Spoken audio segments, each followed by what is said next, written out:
Declaro aberta a sessão do dia 7 de agosto de 2024, invocando a proteção do Altíssimo para os nossos trabalhos e cumprimentando inicialmente os integrantes da segunda Câmara de Direito Público, desembargadora Maria Nailde Pinheiro Nogueira, desembargador Francisco Cleidson Pontes, desembargadora Maria Iraneide Moura Silva e desembargador Luiz Evaldo Gonçalves Leite.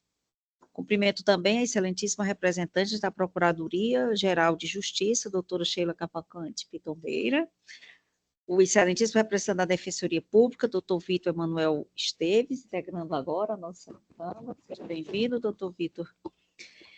E cumprimento os integrantes da Secretaria, na pessoa da sua secretária, doutora Ismênia Nogueira, e servidores responsáveis pela transmissão, na pessoa do senhor Edson Mendes, a Força Policial, e os advogados aqui presentes, e os demais que nos assistem virtualmente. Iniciando pela apreciação e aprovação da ata número 26 de 2024, sessão ordinária de 31 de 7 de 2024. Sem objeção, excelência. De acordo. Então, ata aprovada. Passamos aos processos retirados de mesa, iniciando pelo 5.9, apelação cível número 028-0004-13-2020. Apelante Edson Holanda Ferreira e apelado do Ministério Público Estadual, da minha relatoria. Da relatoria da desembargadora Maria Iraneide Moura Silva. Apelação número 3.140-22-2023, número 178 da pauta, apelante Magna Engenharia Limitada e apelados, presidente da Comissão de Licitações da Prefeitura do município de Sobral e outros. Relatoria da desembargadora Maria Nailde Pinheiro Nogueira, os processos que se seguem. 1.38, apelação cível 312-79-60-2023. Polo ativo, município de Camusim. Polo passivo, Márcio José Ferreira da Silva. 1.28, apelação cível 3.240-28-2023. Polo ativo, município de Camusim. Polo passivo, Maria das Dores da Mota. 1.46, apelação cível e remessa necessária 0200-138-92-2022. Polo ativo, município de Cariré. Polo passivo, José Clerivan Sabino Vital. 1.45, apelação cível 0051-121-86-2021. Polo ativo, município de São Gonçalo do Amarante. Polo passivo, Terra Forte Assessoria Imobiliária SC Limitada. 1.26, apelação cível 00-518-16-2021. Polo ativo, Francisca Rafaele Mendes de Menezes. Polo passivo, município de Barreira. 1.36, apelação cível 00-51-176, 37-2021. Polo ativo, município de São Gonçalo do Amarante. Polo passivo, D. Moreira e Cia Limitada. 1.37, apelação cível e remessa necessária, 08.014-76-2023, Polo ativo, Estado do Ceará, Polo passivo, Ministério Público do Estado do Ceará e outro. Processos com pedido de vista. 2.1, apelação... Desembargadora Tereza Neva, só para Pois não. ficar consignado que realmente todos esses feitos aí que foram retirados de mesa foi em razão de problemas na disponibilização no sistema PJS. Em termos de dificuldades, chamamos a assistência técnica, mas eu preferi deixar para a próxima sessão, que teria mais tempo de resolver o problema. Né? Muito obrigada. Por não, desembargadora. Mais segurança, né? Eles ingressariam no sistema, porque realmente acontecem muitos imprevistos, né, no sistema. Então, nós passamos aos processos com pedido de vista. Nós temos o 2.1, apelação cível número 027-4508-19-2022, PJE. Apelante DB3, Serviços de Telecomunicações SA e outros. E apelados, coordenador da Administração Tributária da Secretaria da Fazenda Pública e outros. relatoria da desembargadora Maria Iraneide Moura Silva. Na sessão do dia 5 de junho do ano em curso, após a sustentação oral por videoconferência da advogada da apelante, a doutora Aline Ferreira Gomes, passei a palavra para a eminente relatora, que apresentou seu voto no sentido de conhecer da apelação cível para desprovê-la, com rejeição da preliminar arguída, sendo acompanhada pelo excelentíssimo desembargador Luiz Evaldo. Na sequência, eu pedi vista dos autos para melhor reexaminar a matéria. Seguiram-se várias sessões, e, por fim, na sessão do dia 31 de julho, a excelentíssima senhora desembargadora Maria Nailde Pinheiro Nogueira, presidente em exercício desta Câmara, comunicou o adiamento destes autos pelo motivo de férias, de minhas férias, e o julgamento foi adiado para a presente sessão. Então, passo agora a apresentação do meu voto vista, já disponibilizado para os integrantes da turma julgadora. Inicialmente, eu vou resumir por conta da já disponibilização, né?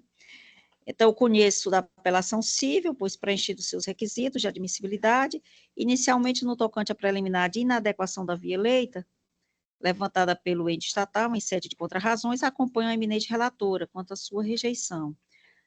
No mérito, discute-se a legalidade ou não da cobrança de diferencial de alíquota relativa a ICMS em virtude da comercialização de mercadorias pela impetrante apelante do Estado de São Paulo, destinadas ao Estado do Ceará.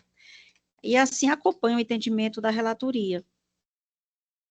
Aqui justifico, né, o acompanhamento e apenas a divergência fica restrita à multa aplicada, prevista no artigo 1026, parágrafo 2º do CPC, por não considerar protelatórios os embargos de declaração opostos na origem. Então, assim, entendo, com devido respeito, né, ao voto condutor, entendo descabível. No caso, os embargos de declaração opostos pelo apelante, tidos como protelatórios, foram opostos uma única vez, visando a suprir suposta omissão na sentença apelada. Assim, a embargante exerceu, no meu entender, de forma regular e legítima, o seu direito constitucional de ampla defesa, não vislumbrando na espécie um caráter eminentemente protelatório, em seja a aplicação da multa prevista no parágrafo 2º do artigo 1026 do CPC.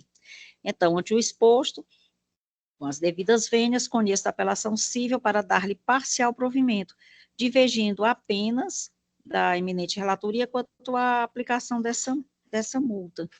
E é assim que me pronuncio. Então, eu passo a palavra à eminente relatora, se tiver alguma consideração a fazer. Obrigada, senhora presidente. Meus cumprimentos à Vossa Excelência, meus votos de bom retorno das férias, né? Cumprimento Vossa Excelência, em nome de quem cumprimento também os demais eminentes pares. Meus cumprimentos a representante da Procuradoria-Geral de Justiça, doutora Sheila Pitobeira, também dando votos de boas-vindas aqui ao nosso novo defensor. E meus cumprimentos aos advogados presentes, tanto aqui na sala física como na virtual. Senhora presidente, com relação ao voto visto, Vossa Excelência já disponibilizou, tive acesso e, de fato, verifiquei que a discordância de Vossa Excelência é somente no ponto com relação à aplicação da multa por diga-se, de má-fé, né? Eu vou manter, Excelência, por um único motivo, porque, na realidade, os embargos, eles tratam, eles almejam, na verdade, modificar o mérito da decisão, e porque no mérito da decisão já havia aquela decisão do STF, de sorte que já ciente de que fatalmente não teria êxito, né, na sua pretensão, ainda assim foi foram interpostos esses embargos, de modo que eu vou manter a minha decisão, pedindo também as minhas venhas à Vossa Excelência. Obrigada, desembargadora Iraneide. Desembargador Evaldo. Pois não, presidente. Boa tarde a todos. Eu vou também pedir vênia a Vossa Excelência e acompanhar o voto na íntegra manter o meu voto provisório, como Exato. fiz. Já havia votado. Tá. Então, diante dos posicionamentos, eu converto o julgamento para estendido nos termos do artigo 942 do CPC, adiando o mesmo. Passamos agora ao 2.3, apelação civil número 027, 40, 70, 27, 20, 21. Mil perdões na intervenção. Se Vossa Excelência, eu não sei se seria o caso de indagar os demais municipais, se estiverem aptos a votar, porque a matéria Pois não, é exato, do DIFAL. Exatamente. Eu indagarei, então, aos integrantes da Câmara como um todo. A né? única divergência é com relação aí à multa dos embargos, né? Exatamente. Se tem condições de votar hoje nessa questão pontual, só em relação aos embargos protelatórios. Então, passando aqui a consulta, primeira consulta, né? A desembargadora Nailde.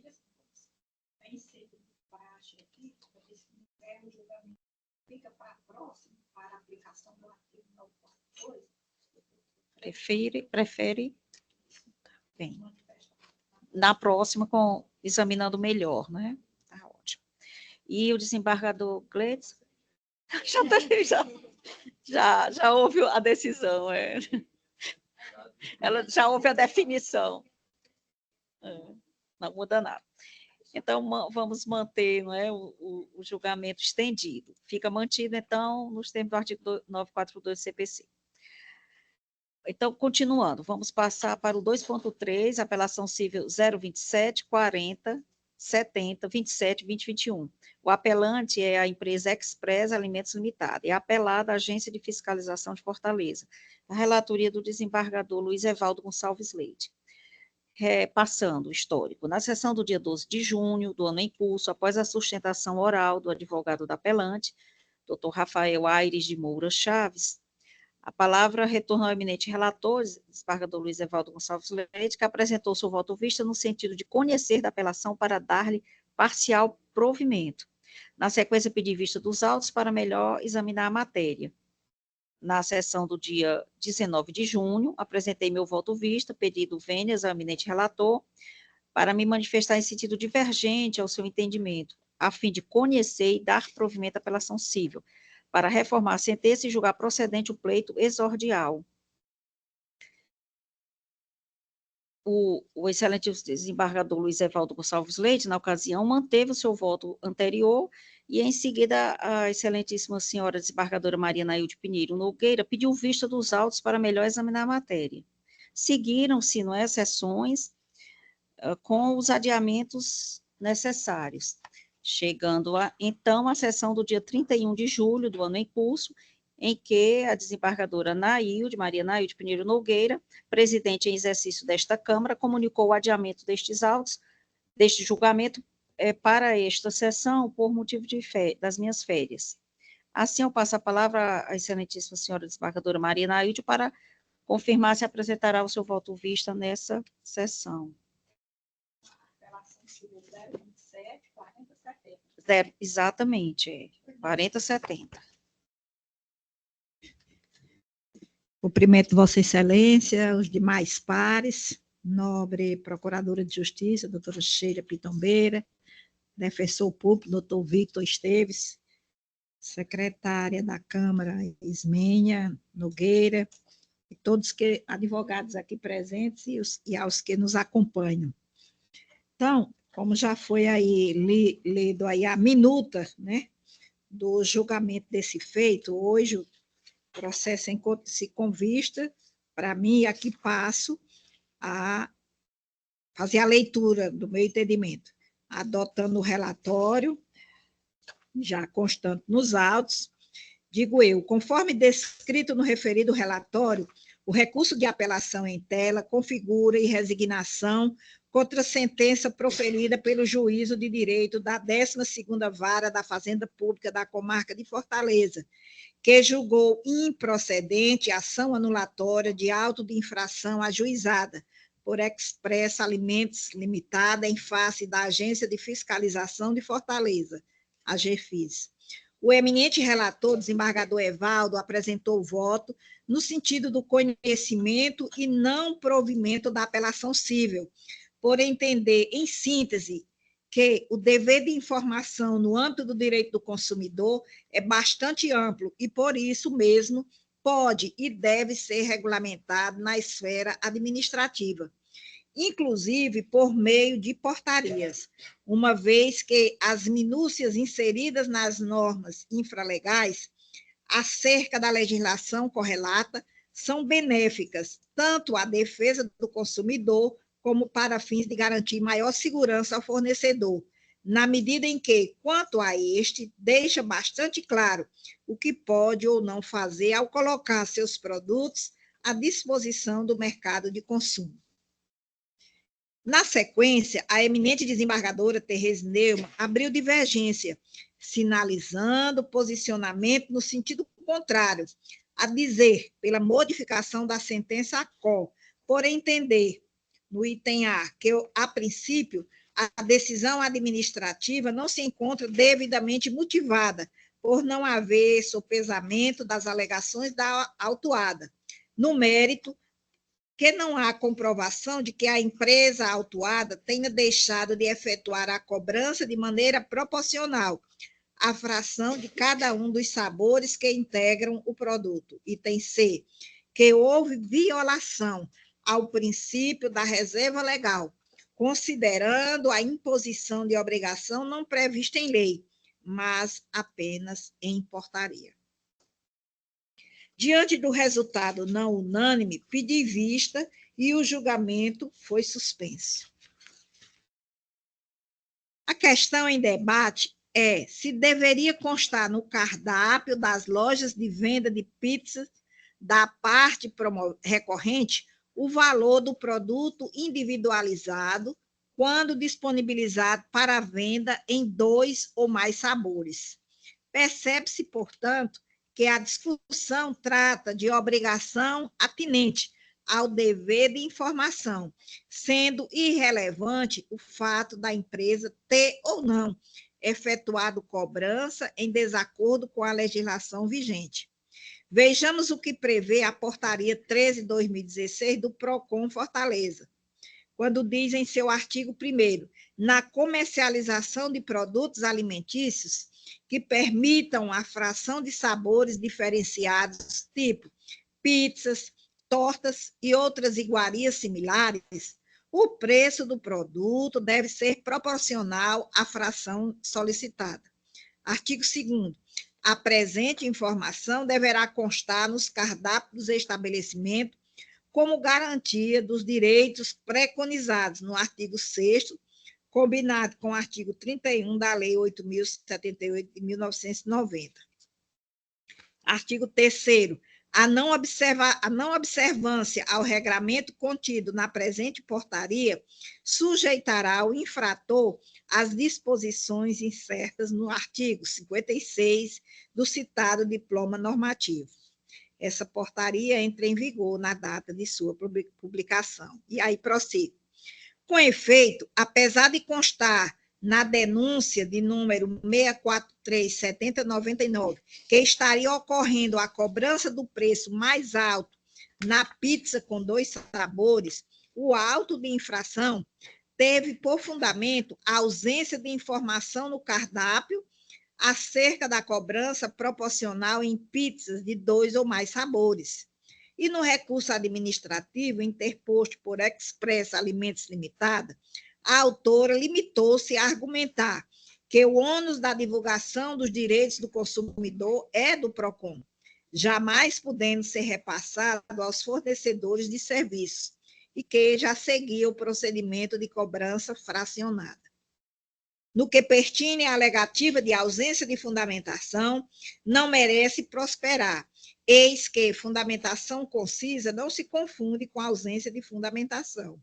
E o voto do relator na esfera administrativa, Antônio Dantas de Alencar Filho, foi contundente quanto à rigidez do auto de infração, por considerar que a parte recorrente não conseguiu infirmar as circunstâncias e os motivos que embasaram a penalização, notadamente a ausência de informações exigidas em portaria expedida pelo PROCON Fortaleza, no cardápio de produtos de empresa autuada. Feita essa consideração preliminar, impende registrar que os fundamentos indicados no voto do desembargador Luiz Evaldo Gonçalves Leite, acerca do mérito da controvérsia, a meu sentir, e sob a ótica do princípio da juridicidade, noção de bloco de legalidade, são dotados de relevante respaldo jurídico, considerando que a tipicidade no direito administrativo sancionador, ao contrário do direito penal e do direito tributário, é aberta. E a regulamentação da legislação em normas infralegais, como na hipótese dos autos, é benéfica, tanto ao consumidor como ao fornecedor, por externalizar a interpretação do órgão fiscalizador.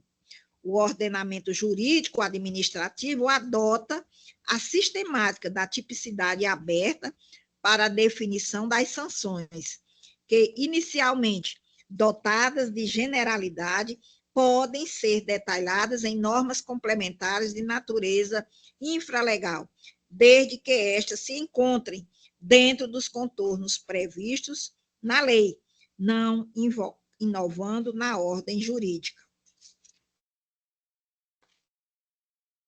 Mister se faz consignar que no auto de infração não constou isoladamente transgressão ao artigo 2º da Portaria 13/2016 do PROCON Fortaleza, mas também aos artigos 6º, item 3 e 31 da Lei Federal 8.078/90. Assim, não se pode afirmar que se trata de infração baseada somente em ato normativo infralegal, o que afasta a aplicação dos precedentes citados no voto divergente.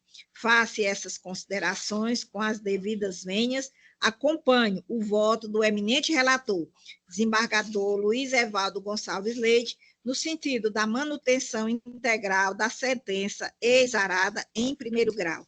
É como me manifesto, senhora presidente. Obrigada, desembargadora Nailde. Então, apenas para confirmação, junto com o nobre relator, o seu entendimento pelo conhecimento e parcial provimento, não é isso, desembargadora? Isso mesmo, presidente. Certo. Então, a desembargadora Nailde acolhe esse entendimento, não é? Isso. Parcial provimento, apelação, certo. Então, aqui indago, considerando a aplicação do artigo 942, mas antes de passar, como bem frisou a desembargadora Iraneide, se houver condições de estender o julgamento, logo de... Caso, presidente, sou o próximo a votar, eu entendo que eles deve fazer na próxima. Precisa, com certeza. Tem detalhes e caso específico, né? O caso é bem determinado. Então, eu converto o julgamento em estendido nos termos do artigo 942 do CPC e fica adiado. Passando agora para o 2.3. Apelação civil número 021 40 7294 2022, PJE. Apelante Priscila Pereira Fernandes, apelada à Fundação Regional de Saúde do Estado do Ceará, a FunSaúde, sob a minha relatoria. Na sessão do dia 26 de junho do ano em curso, após o meu voto no sentido de conhecer da apelação civil para dar-lhe provimento, pediu vista dos autos para melhor exame da matéria a excelentíssima senhora desembargadora Maria Nailde Pinheiro Nogueira, e o julgamento foi adiado.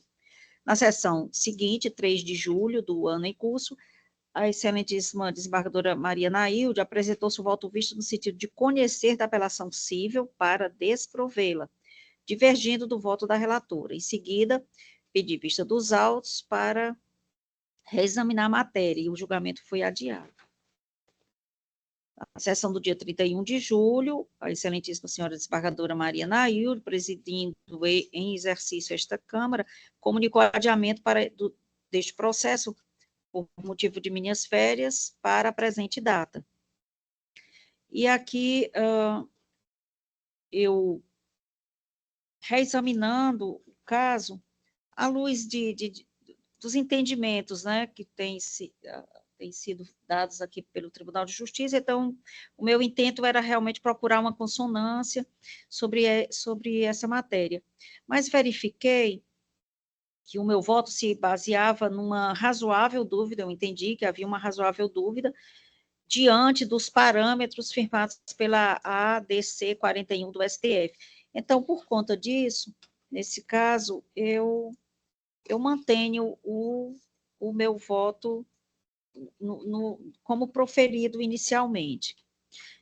Então, passo aqui a palavra ao desembargador Gleidson para a sua manifestação. Muito obrigado, senhora presidente. Meus cumprimentos a Vossa Excelência, aos colegas que compõem a segunda Câmara, doutora Sheila, representante, digna representante ministerial, doutor Vitor, pela primeira vez, acredito, esteja aqui conosco, seja bem-vindo. Advogados presentes, servidores. Essa matéria, ela vem inquietando a todos nós, mas ela traz nuances em certos processos que a gente precisa ter muito cuidado para a gente não misturar as ideias, porque, ora, o candidato se apresenta como negro, que fez a opção pelas cotas, e depois de não aprovado, pede para ingressar como no cômputo geral dos aprovados e vice-versa. Então, deixa o julgador, geralmente, numa condição de saber o que é que nós estamos examinando em cada processo. Nesse caso, e resumidamente, eu tenho um voto já elaborado, eu não vou ler todo, porque eu pretendo inserir nos autos, mas é em consonância com a divergência levantada pela desembargadora Nailde, que ela, de fato, ela identificou qual era a pretensão do candidato. E está muito claro, só na parte dispositiva do voto da desembargadora Nailde, quando ela fala assim: ante o exposto e tendo em vista que o intuito da apelante na espécie não é permanecer nas vagas de ampla concorrência, nem se submeter a um novo exame de heteroidentificação, mas sim fazer com que o Poder Judiciário reconheça de maneira direta sua autodeclarada condição de pessoa parda, em substituição à verificação realizada pela comissão do concurso. Então, esse é o cerne. O cerne da discussão está aqui. E o que é que a gente extrai desse processo? Nas discussões. Que a candidata firmou autodeclaração da cor parda para compor as vagas destinadas a candidatos negros.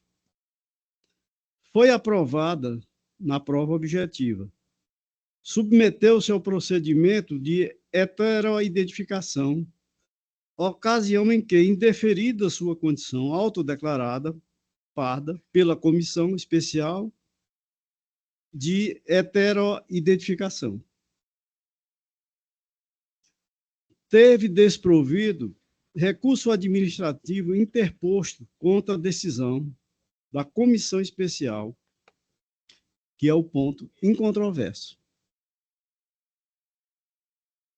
Alega impetrante a ausência de fundamentação da decisão do recurso administrativo, a ausência de critérios objetivos da Comissão Especial de Heteroidentificação, Então, analisando essas questões que fazem parte dos autos e do recurso, concluo o seguinte: a impetrante não comprova a alegação de ausência de fundamentação. Ela só diz que faltou fundamentação da decisão do recurso administrativo interposto contra o indeferimento de sua condição de pessoa parda negra. E o edital prevê exatamente essas etapas todas da comissão, que tem competência para identificar os critérios, tem a fase recursal também, que o candidato pode se valer, e ela se valeu. Só que ela não traz aos autos a alegação de que faltou fundamentação na decisão. Isso ela não comprova. Por isso, eu estou acompanhando a divergência e farei inserir aos autos, em seguida, presidente, o meu voto, acompanhando a divergência, inaugurado pela eminente desembargadora Maria Nailde, para desprover o apelo, mantendo a denegação da segurança, nas vênias de estilo e Vossa Excelência. Pois não. Obrigada, desembargador Gleides. Só acrescento a título de ilustração do nosso aprofundamento, né, sobre a questão. Ela realmente é complicada, porque já nasce de origem, não há critérios definidos, então isso realmente complica muito. Que eu considerei, assim, que como não havia critérios objetivos no edital do certame relativos ao procedimento de identificação, ficava prejudicada a motivação da comissão avaliadora para a ratificação ou não da autodeclaração. Eu considerei essa observação, e permaneceria a dúvida realmente sobre a condição de pardo ou não da candidata. Mas a questão merece... Ela defende e insiste a condição dela de pardo. Ela defende. Agora, o ela edital... não pediu para ser aproveitado nas outras vagas. Não. Por isso que a gente tem que ter muito cuidado, porque cada processo dele vem com a nuance. Exato. E cada processo tem um edital complicado também. Ela que só insiste na condição de negra, que falta fundamentação. Só que no recurso administrativo que ela só faz dizer que a comissão não justificou o indeferimento, mas nós não temos esses elementos. Então, diante disso e dessas considerações, eu entendo mais prudente realmente converter estendido para uma última revisão de todos nós, né? Possamos reavaliar à luz desses entendimentos. Então, fica adiado esse julgamento para a próxima sessão. Passamos agora aos processos com pedido de preferência sem sustentação oral. Na realidade, apenas um. Desembargadora Tereza. Pois não.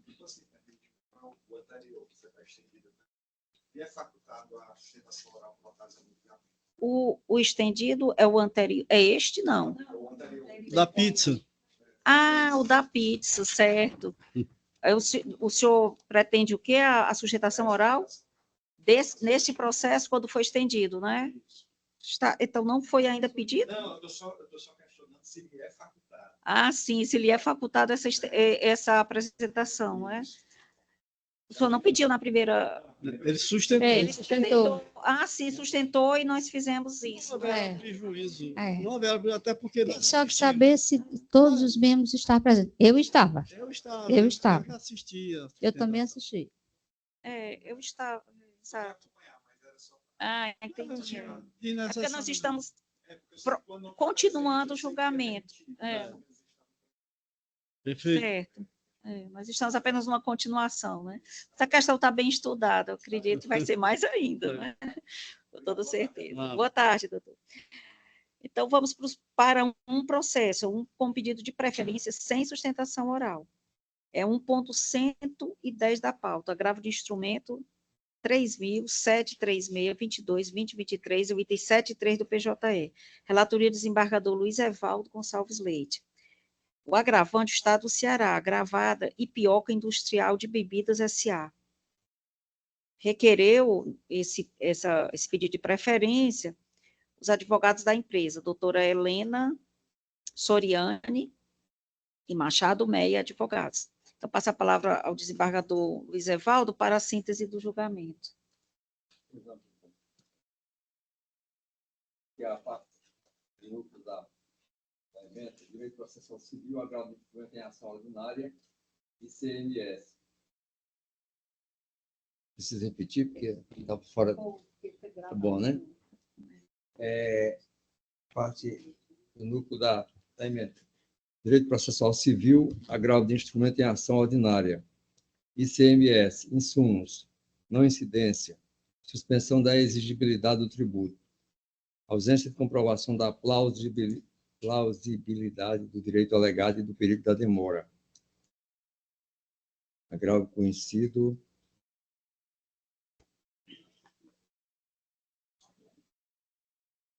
E provido, perdão, PJE 73, né, do item PJE. 736, final, né?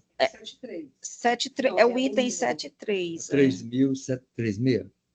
Aqui está dizendo agravo 736, dígito 22.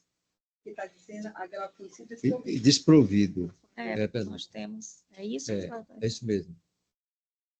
Então, já tendo verificado, Vossa Excelência já concluiu. Então, se houver mais necessidade, eu posso ler a emenda na íntegra.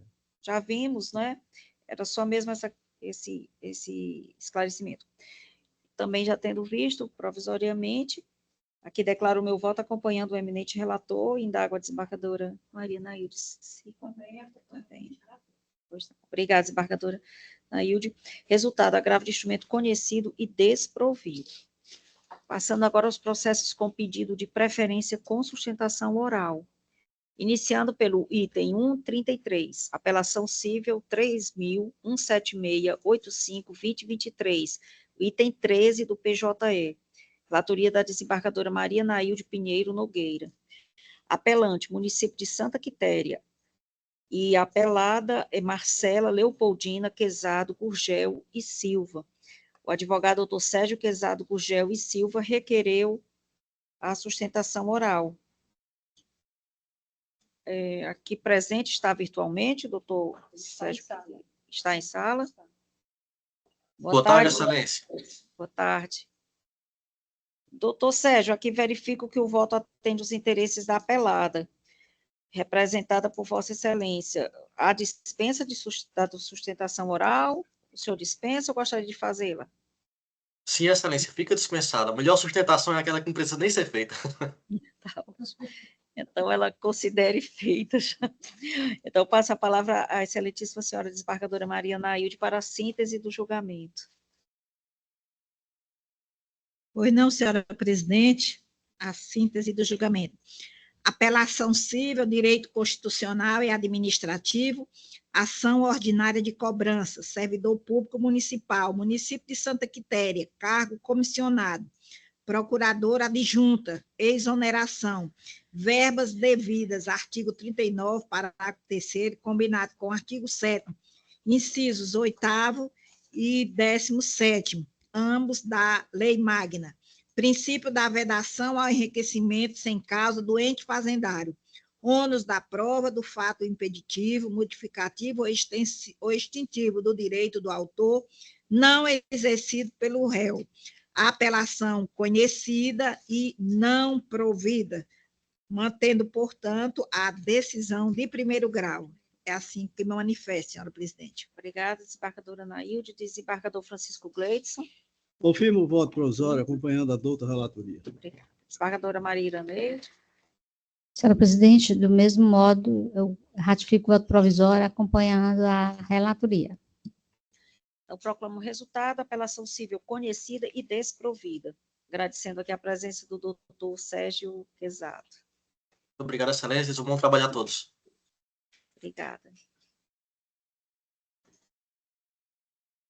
Prosseguindo, 1.84, apelação civil 013.13.61.37.2019, item 67 do PJE.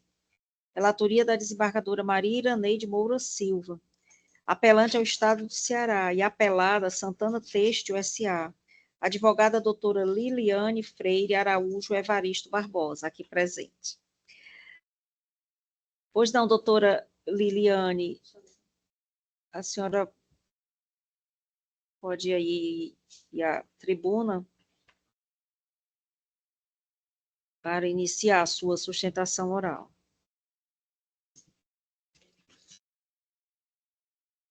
Quando estiver tudo ok, Acho que tá ok, né? tá bem, som e imagem.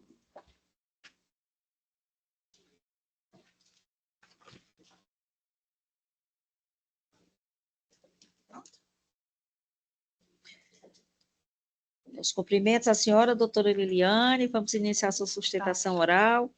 E lhe indago se a senhora dispensa a leitura do relatório. Sim. Pode ser? Sim.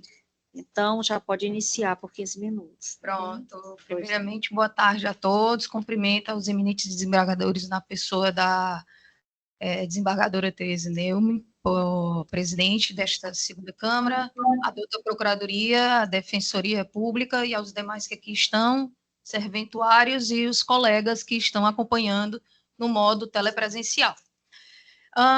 O caso é um pouco simples, não demanda tantas delongas nem grandes debates, certo? Nós tivemos uma ação que foi ajuizada pela Santana Teixo, que no decorrer ela perdeu o objeto devido à decisão que houve no STF.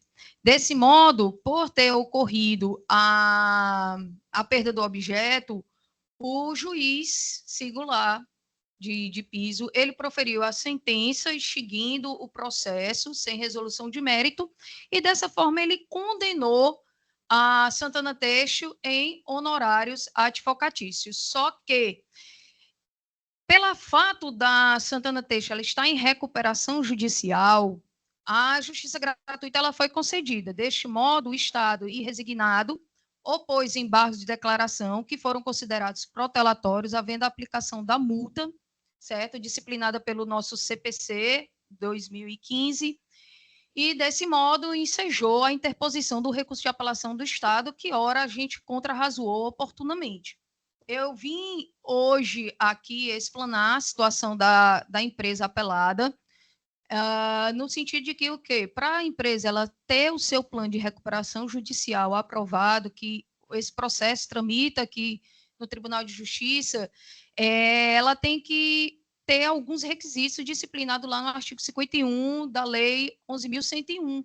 Um deles, ele apresenta todo o balanço, todos os documentos, tanto os contábeis como os fiscais, sua escrituração, o plano de recuperação judicial. Desse modo, todos esses documentos foram colacionados nos presentes autos e, inclusive, foram analisados pelo juiz singular. Então, excelências, um dos primeiros pedidos que eu venho e rogo era para que o recurso de apelação do Estado ele não seja provido no que tange à concessão da justiça gratuita, que seja perpetuado a concessão da justiça gratuita que foi deferida pelo juiz de piso. No entanto, o recurso de apelação do Estado do Ceará, ele vem falando uma questão que saltou aos nossos olhos, que foi a base de cálculo para ser, caso venha a não ser concedida a justiça gratuita, ele pede para que a base de cálculo a ser considerada pelos honorários advocatícios seja o valor do auto de infração.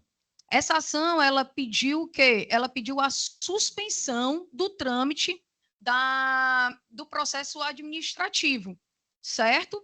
Inclusive, o valor da causa, se a gente for olhar aí nos autos na petição inicial da gente, o valor da causa ele foi atribuído somente para mera fins fiscais, de R$1.000. E esse fato do valor da causa sequer foi argumentado, foi discutido, foi pleiteado pela parte ora apelante. Então, houve a preclusão consumativa desse fato. Em nenhum momento foi questionado essa questão da base de cálculo. E aí o Estado do Ceará ele vem dizendo, tem que ser sobre a base espertamente, né, assim, todos os acatamentos de estilo e de praxe, pede para que seja atribuídos os honorários em cima de 2 milhões. Peço só venha para olhar, mas acredito que é no valor de 2 milhões, não anotei aqui, mas era no valor de 2. E aí a gente vem dizendo, se não for concedida a justiça gratuita, espera lá. A gente falou que, primeiro, nós não discutimos aqui a questão do crédito tributário. A gente pediu nessa ação tão somente a suspensão do processo administrativo. Isso é uma situação que a gente tem que deixar bem clara e evidente aqui. Então, a gente vem rogando também para que, caso não seja deferida, não perpetue a justiça gratuita, que seja observada a questão da base de cálculo para fins da aplicabilidade da alíquota dos honorários advocatícios.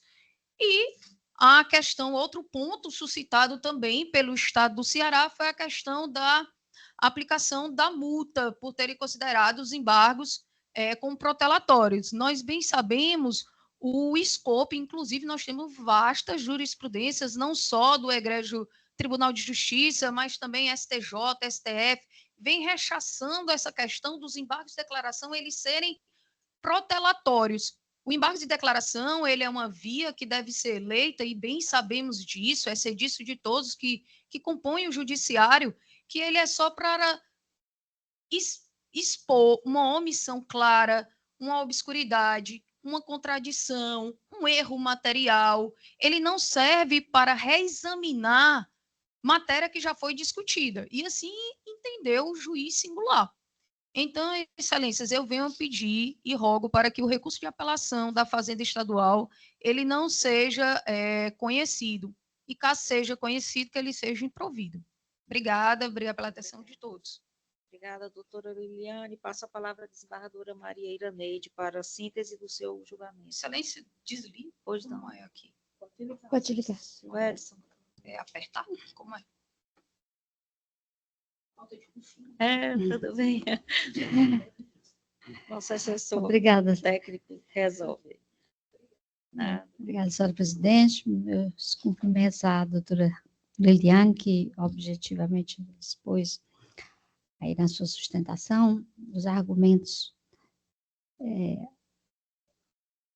em favor de sua cliente. Então, eu vou me ater, excelência, à leitura da ementa que está assim vazada. Processual civil, apelação civil, gratuidade da justiça, pessoa jurídica, empresa em recuperação judicial, deferimento e impossibilidade. Insuficiência de recursos não demonstrado, precedentes do Superior Tribunal de Justiça, honorários advocatícios, arbitramento, base de cálculo, ausência de condenação e proveito econômico, utilização do valor atualizado da causa, apelo conhecido e parcialmente provido de sentença modificada. Para a concessão da assistência judiciária gratuita às pessoas jurídicas, é necessária a comprovação da impossibilidade de arcar com as custas e honorários advocatícios, tendo em vista a sua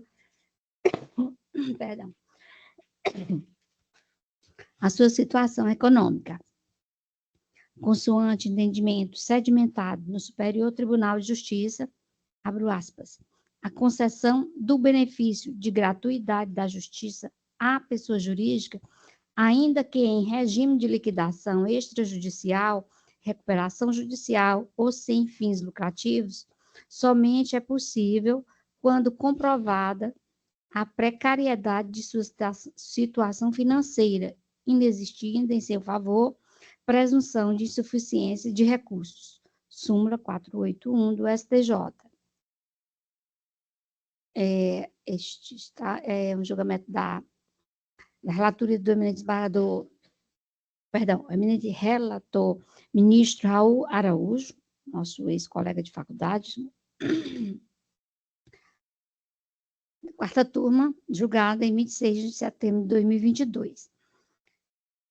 Tratando-se de demanda sem condenação e sem proveito econômico, à luz do parágrafo 2º do artigo 85 do CPC, os honorários advocatícios devem ser fixados com base no valor atualizado da causa, como acertadamente decidiu o magistrado sentenciante. Portanto, senhora presidente, já pelo conhecido parcialmente provido, sentença modificada em parte. É como voto. Pois não, desembargadora Iraneide. Desembargador Luiz Evaldo, como voto?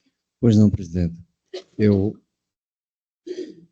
parabenizo a doutora Lidiane pela sua sustentação, Lidiane, mas eu vou acompanhar a minha relatora, como já votei provisoriamente, e assim ratifico, presidente. Pois não. Obrigada, desembargador Evaldo. Da mesma forma, realço a concisão, objetividade, clareza da sustentação oral e diante do voto, que na própria emenda já vem bem especificado as razões, porque no caso há uma suficiência de recursos não demonstrada. A desembargadora aqui no decorrer do voto, né, a desembargadora relatora, acrescenta a sua fundamentação. Então, também acompanho integralmente o entendimento da nobre relatora. E proclamo o resultado, apelação civil conhecida e parcialmente provida. Agradeço a doutora Lidiane, sua presença. Obrigada, uma boa tarde.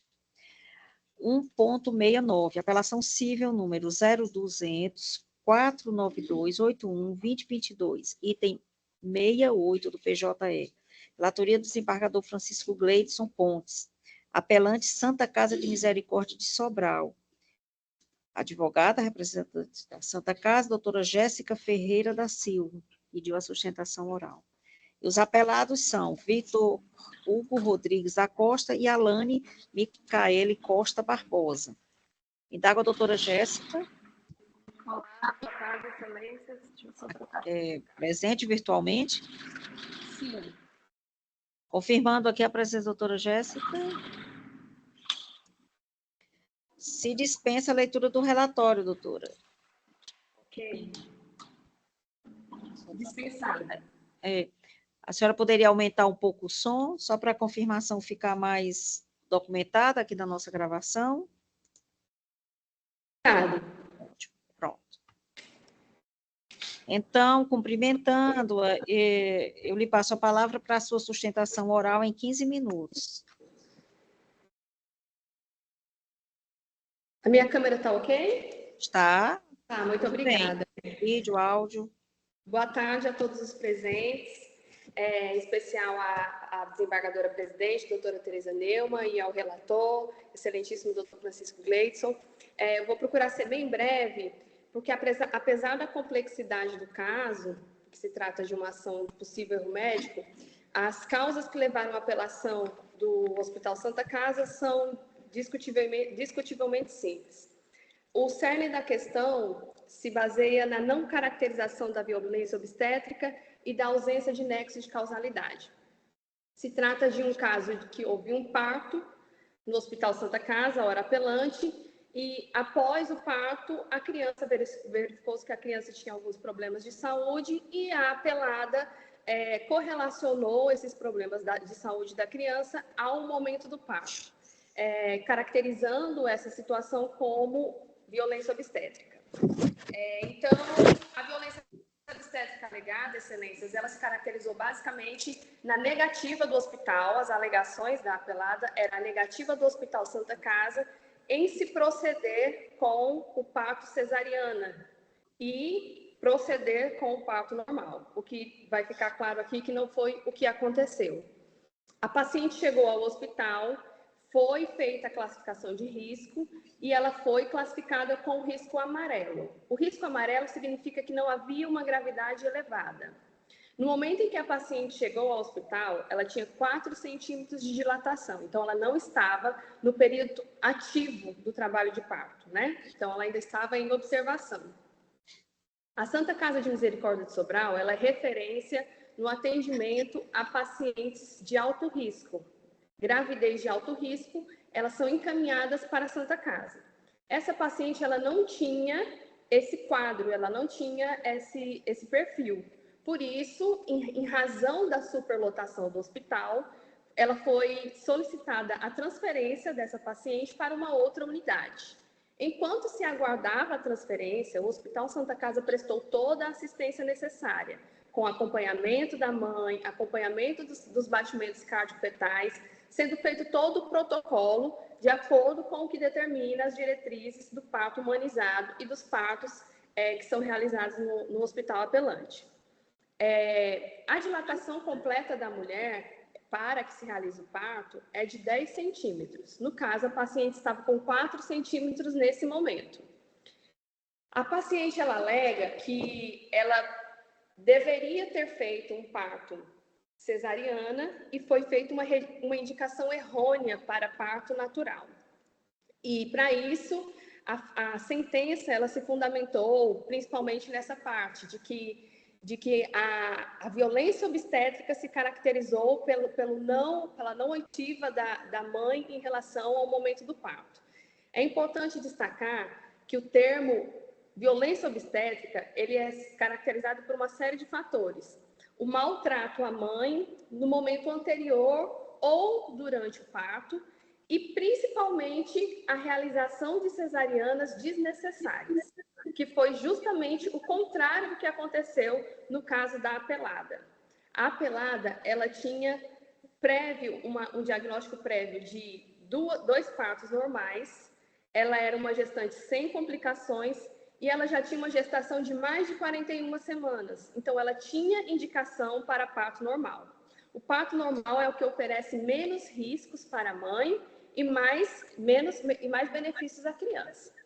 A paciente continuou sendo observada e, ao atingir a dilatação completa, ela ainda não havia sido transferida. Ao atingir a dilatação completa, o médico que a acompanhava no Hospital Santa Casa verificou a presença de mecônio. A presença de mecônio é quando a criança ela defeca, ela é cocô espesso junto ao líquido que tem na mãe.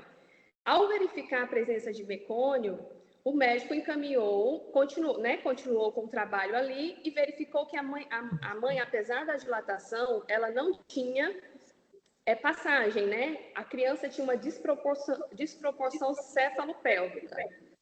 Essa desproporção fez com que o médico encaminhasse a mãe para o centro cirúrgico. Nesse momento, excelências, é o que eu quero destacar. O que levou a mãe para o parto cesárea não foi a presença de mecônio, porque essa característica ela não enseja necessariamente um parto cesariano. Tudo isso que eu estou falando, foi juntado aos autos, foi retificado e ratificado durante a instrução, foram juntadas provas com fundamentação científica de que essa característica ela não tem ligação com a necessidade de realização de cesariana. A criança foi para o centro cirúrgico para a realização, a mãe foi para o centro cirúrgico para a realização de cesariana em função da desproporção cefalopélvica da criança. E aqui vem outro questionamento. A sentença, ela diz que a mãe foi desrespeitada e essa desproporção cefalopélvica foi causada durante o parto. Durante a instrução, excelências, foi apresentado e foi esclarecido que essa desproporção cefalopélvica, que comumente pode ser chamada de macrocefalia, ela é uma condição pré-gestacional. A mãe ela pode ter questões antes mesmo da concepção e durante a gestação que levem a criança a desenvolver essa patologia.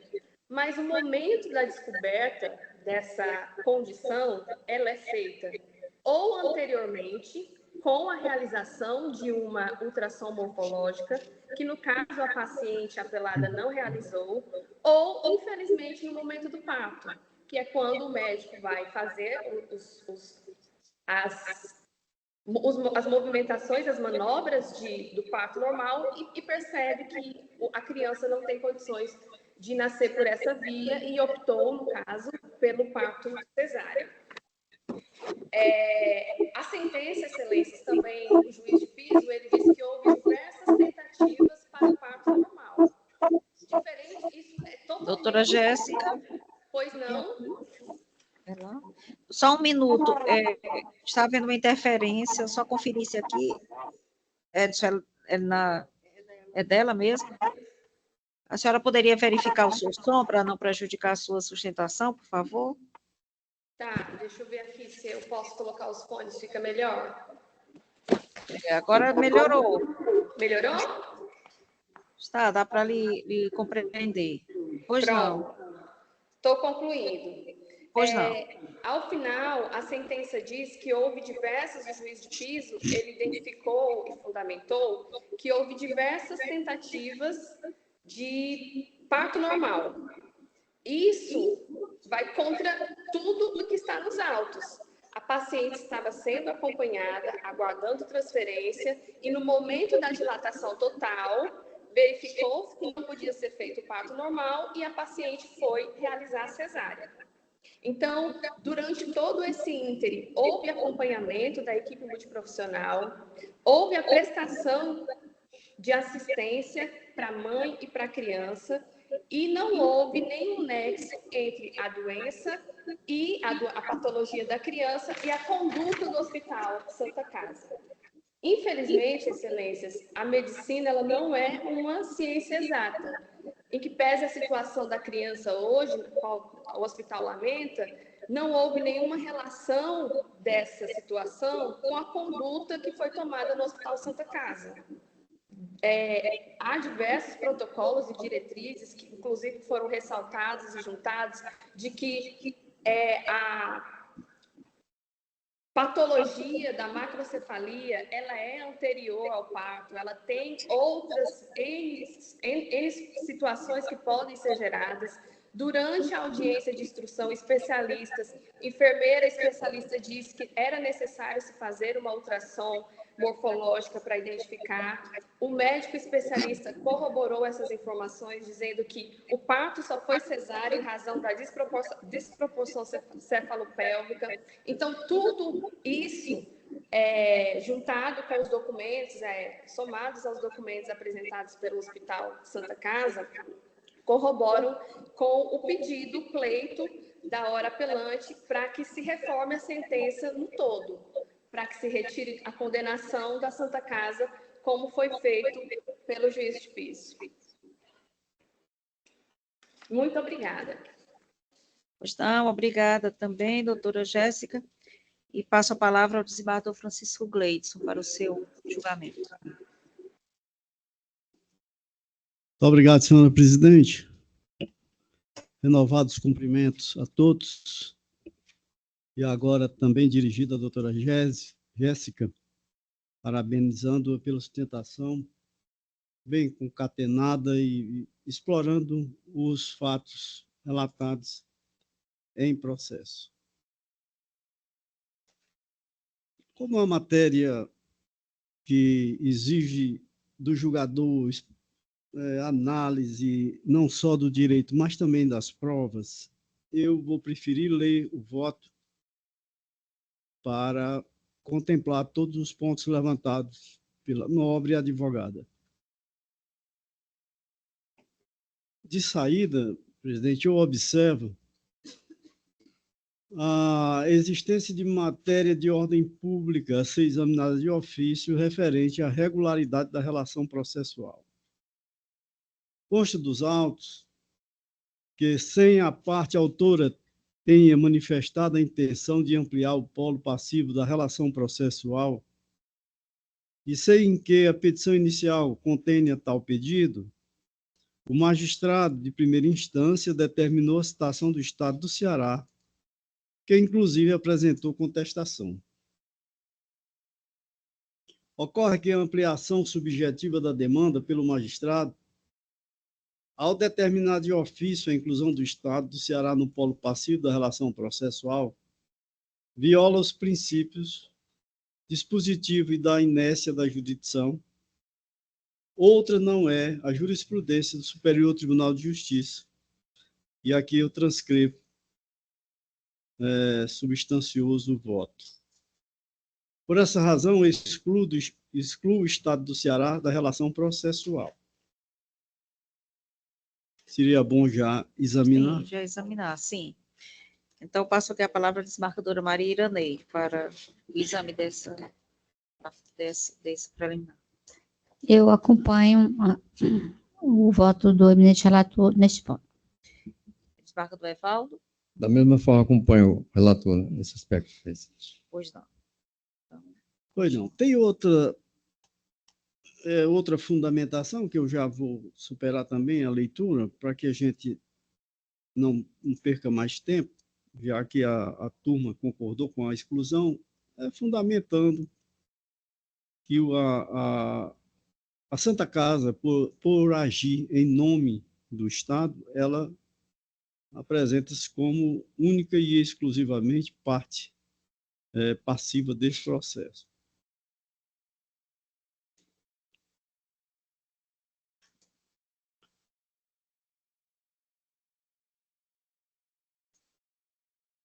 O litígio ora em exame versa sobre a responsabilidade civil de pessoa jurídica de direito privado, prestadora de serviço público na área de saúde, através de unidade hospitalar conveniada, Sistema Único de Saúde, com base no artigo 37, parágrafo 6º da Constituição.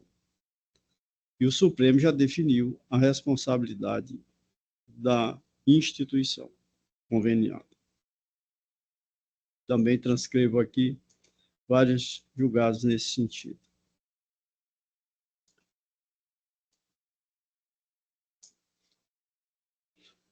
Isso considerado, a responsabilidade civil da apelada só não estaria configurada nas hipóteses de culpa exclusiva da vítima,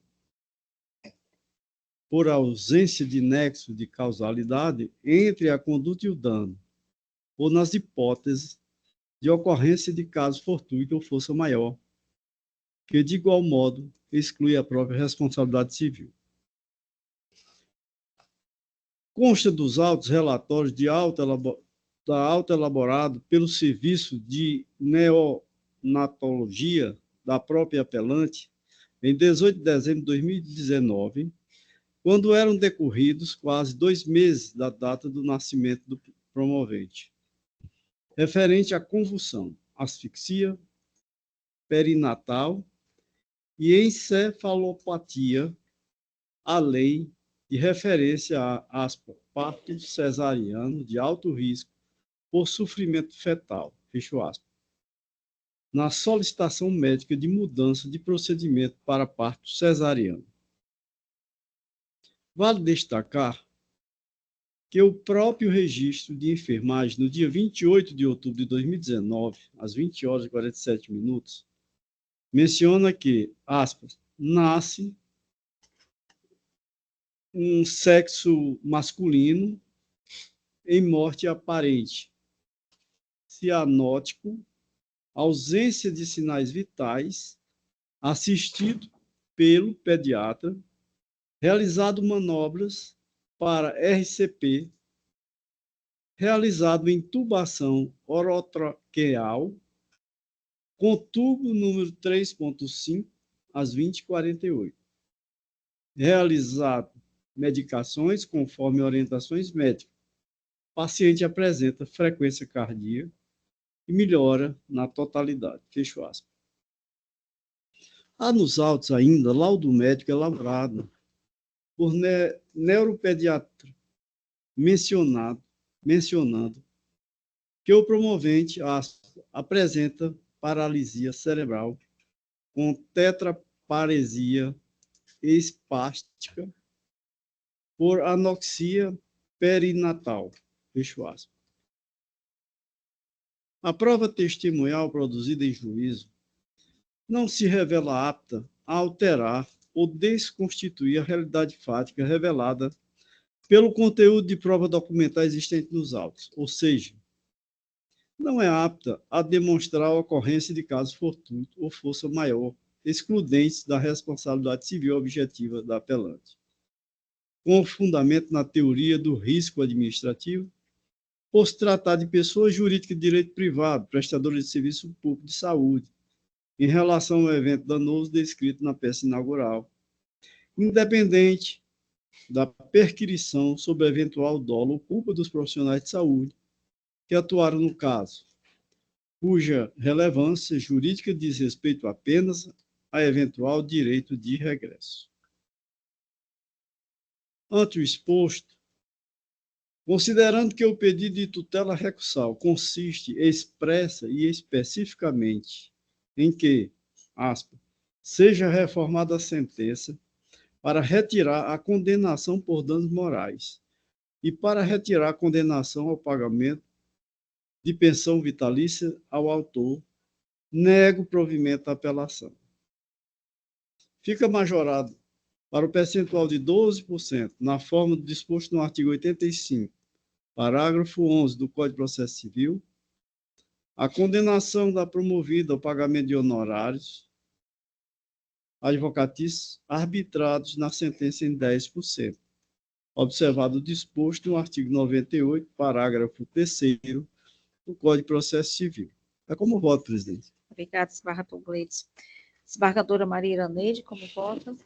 Senhora presidente, o processo já foi por mim visto, e eu, analisando todos os argumentos aqui colocados no bem elaborado voto de relator, eu ratifico o voto provisório, o acompanhando. Obrigada. Desembargador Luiz Evaldo? Vou confirmar o meu voto provisório, presidente, acompanhando a íntegra o doutor relator. Então, proclamo o resultado da apelação civil conhecida e desprovida. Agradecendo a participação da doutora Jéssica Ferreira da Silva.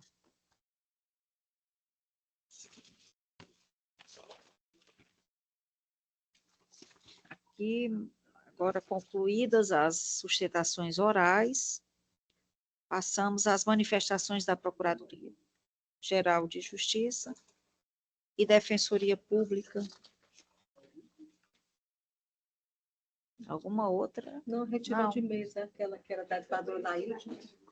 Certo. Então, indago a excelentíssima representante da Procuradoria-Geral de Justiça, doutora Sheila Cavalcante Pitombeira, se há alguma manifestação nos processos desta sessão do interesse da vossa instituição. Muito obrigada, senhora presidente, mas as manifestações já estão postas devidamente nos autos. Nada a acrescentar na presente sessão. Pois não, obrigada.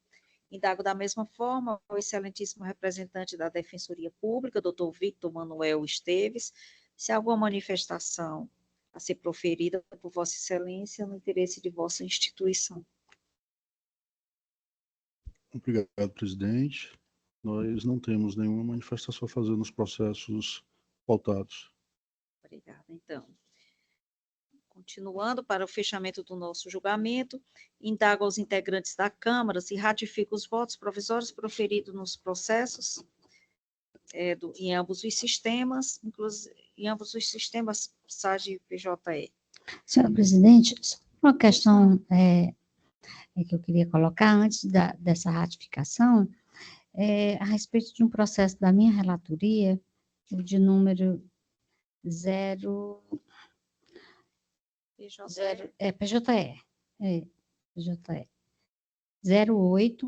e depois uma sequência de 409, 98, 2022.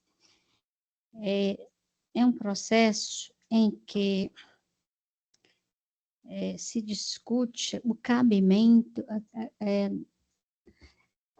na verdade, não discute isso, mas essa questão foi levantada em uma conversa que me veio do gabinete da desembargadora Nailde, era um processo que estava pautado na sessão passada e eu adiei para analisar essa questão. Então,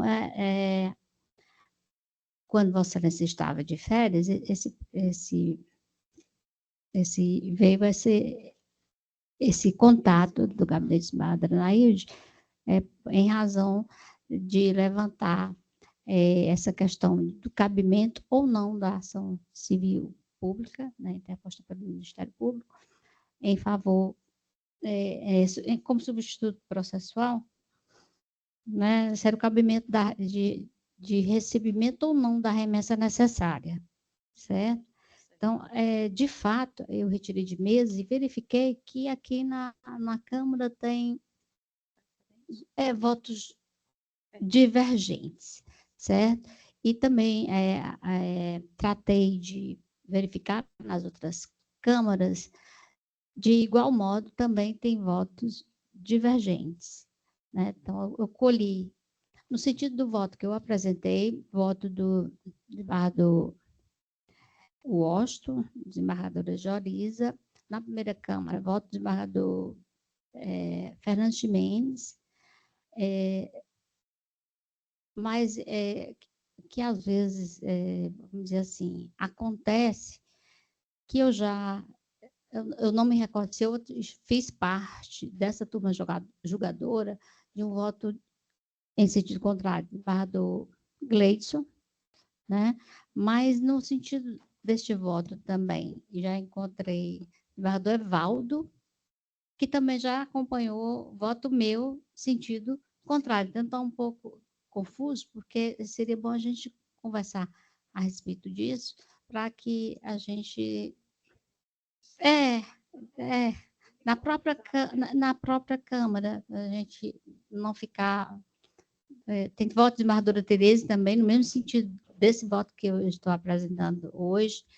Eu confesso, não tive tempo de verificar se já houve alguma modificação de pensamento do desembargador Gleidson, mas o voto da desembargadora Nailde é de novembro do ano passado, mas tem desse ano, já no mesmo sentido desse voto que eu apresentei, desembargador Evaldo e desembargadora Tereza. Então, seria bom, talvez, eu retirar de pauta para o estudo.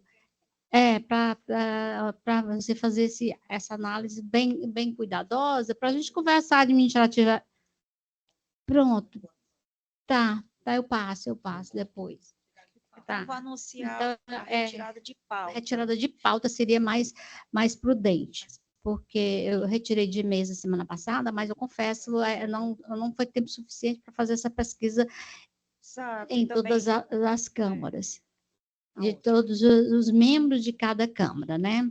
Eu pontualmente encontrei alguns na terceira câmara, no mesmo sentido desse que eu estou apresentando, e na primeira, né? Mas não verifiquei os demais membros. Então, quero, para poder realmente deixar voto para a gente conversar e deixar mais uniforme na nossa Câmara, uma coisa mais objetiva, mais concreta, em qual seria já a maioria de cada Câmara.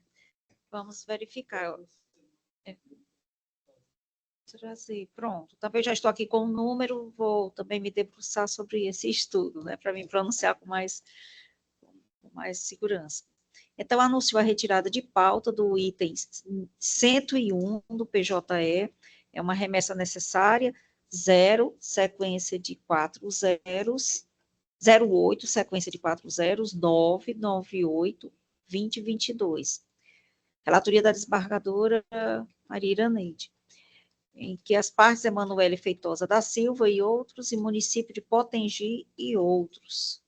Então, fica para o registro. Então, aqui passo a indagar. No caso desse voto que eu apresentei,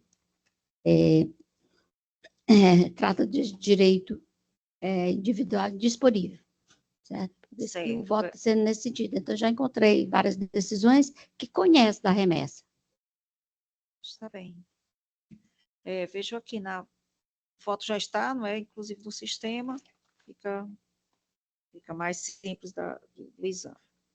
Então, indago a desembargadora Maria Nailde se ratifica os votos proferidos. Pois não, senhora presidente, ratifico a votação, seja no sistema provisório, né? Sim. E no PJE e no SAGE, né? E no SAGE, exato. Desembargador Gleidson. Confirmo, presidente, todos os votos proferidos na condição de relator e de vogal. Desembargadora Maria Iraneide. Do mesmo modo, senhora presidente, eu ratifico todos os votos por mim proferidos na qualidade de relatora e vogal em ambos os sistemas, PJE e SAGE. Obrigada, desembargador Luiz Evaldo. Também, presidenta, eu confirmo todos os meus votos os votos por mim proferidos, tanto como relator como vogal em ambos os sistemas. Obrigada, desembargador Evaldo. Por minha vez, também ratifico todos os votos proferidos na condição de relatora e vogal em ambos os sistemas. Indago a nossa secretária o total de processos julgados nesta sessão. 123. 123. Concluída a nossa votação, indago aos pares sobre algum registro a ser feito nesse ato. Não, então, eu já passo ao encerramento da sessão, declarando-a encerrada, cumprimentando a todos, esperando que renovemos a nossa presença todas com todo o empenho na próxima sessão, se Deus quiser.